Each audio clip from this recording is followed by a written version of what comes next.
book that I did was Among the Betrayed, and it was by Margaret Peterson.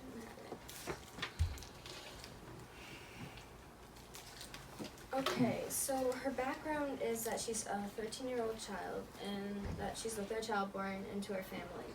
She was considered a fake because she was the third. Her parents didn't want her because they feared that they were going to go to jail or to be killed. So they were punished. So Nina went to live with her aunt, but her aunt could no longer take care of her because she was too poor to provide for her, but her aunt loved her and she just couldn't provide for her.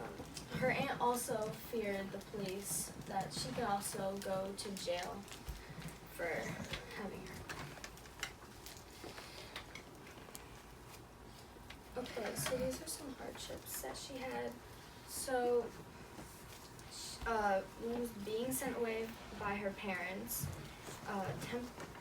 living with her aunt, but she was sent to an orphanage because the aunt was too poor to provide for her, and she lived at the orphanage with girls she didn't know. But she escaped the orphanage and she was caught and she had to go to jail. The conditions in the jail were really bad. It was smelly and dirty and she didn't have any food to eat at all.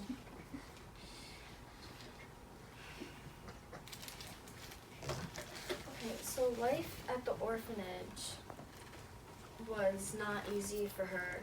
She talked with the other girls, but they weren't close. Like, they didn't share a relationship with her.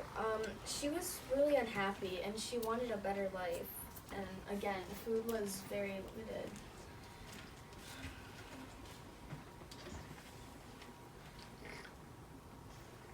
Okay, so this is a quote from the book. She felt dizzy from lack of food, crust of bread, and one small apple, and what a day and a half did almost nothing to starve off hunger. So food is like a really big problem in this story because she's always hungry and she never has food.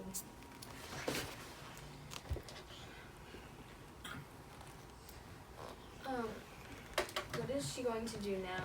So she escaped the jail by finding a key and climbing out of the window, and she decided to go back, but then she decided to go back to the orphanage because she realized that she was only 13 and she couldn't provide herself and she needed help, so she had to go back. She was really bold and she took risks, and she proved that her life was just as important as any first or second child. And being the third child didn't change that, and it didn't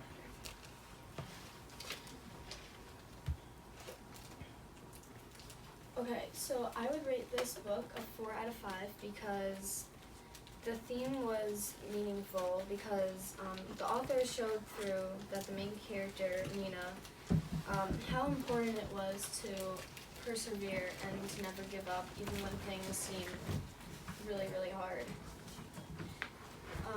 I didn't give it a 5 out of 5 because some parts of the book were really, really confusing and I didn't understand that.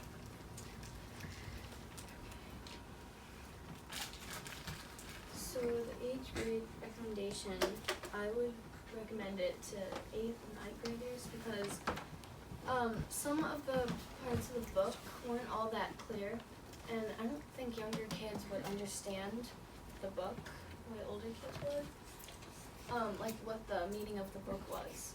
So, and then I also feel that older kids would think it's under their level of reading and find it boring, like 10th and 11th graders. So that's why I think like 8th and 9th graders would like it. That's on this slide.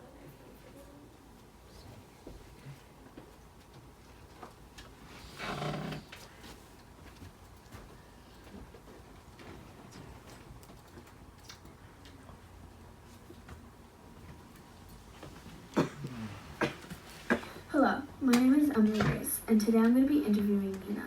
Nina has quite a life story that I think we all might find interesting to hear about. So Nina, can you tell us a little bit about your background and where you came from? Sure. So I'm the third born child, and all the other third children where I come from have fake IDs, and they're called fakes. The parents are only allowed 2 children, and if they have more, they have to go to jail. So since I'm the third born child in my family, it caused a problem. So did your parents have to go to jail?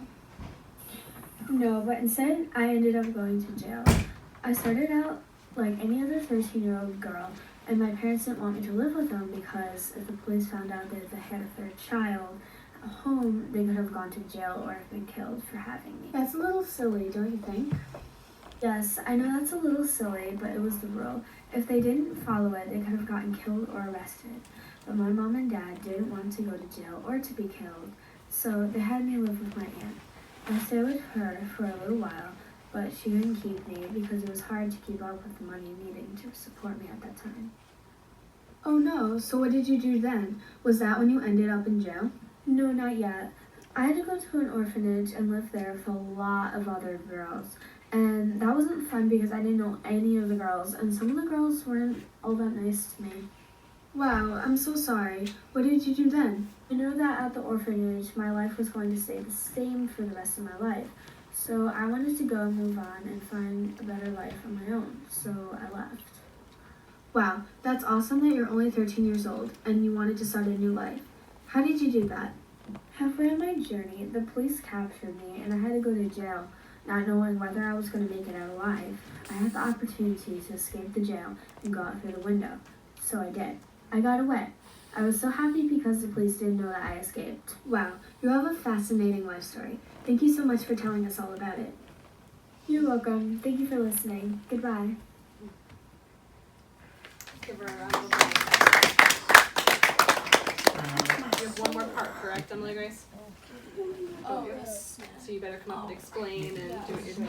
Alright, so she's gonna pick up, you can just pause it. So I brought in cookies because at the orphanage she didn't have much to eat, but she did eat some cookies, but that was like a luxury that they had, but every once in a while she had that. So that's why I brought in cookies. Alright, thank you.